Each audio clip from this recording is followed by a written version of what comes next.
आशीष को शाम देहात टोला वाले डीजे असवंत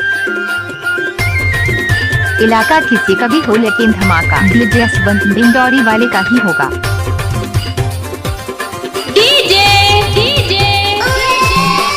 असवंत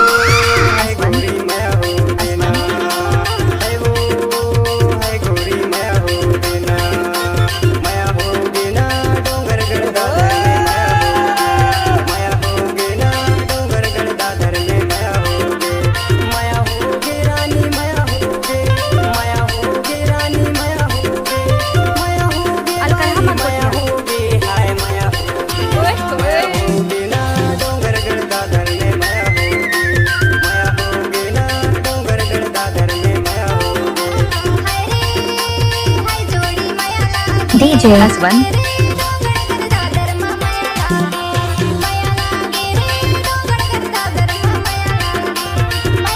आशीष को शाम देहात टोला वाले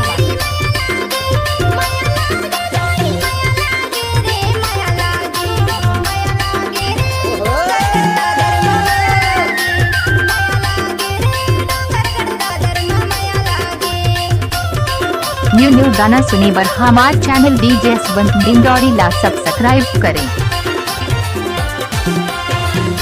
डीजे असवंत रिमिक्स।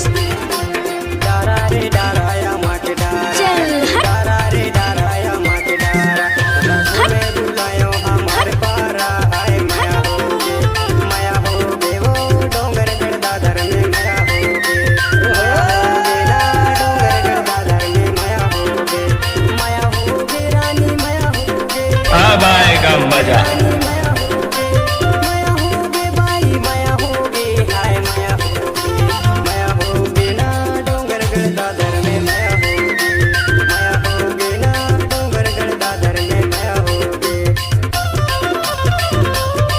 डीजे असवंत असवंत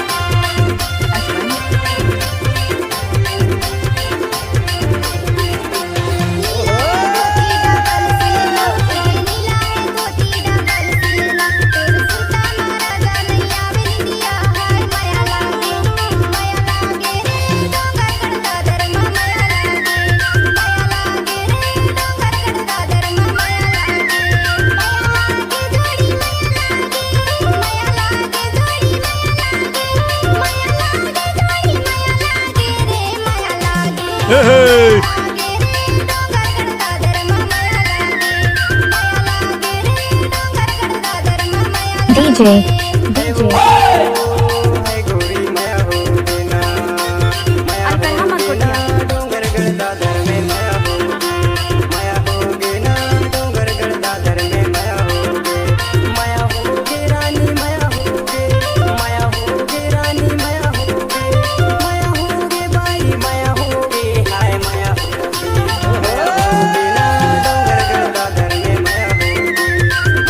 असवंत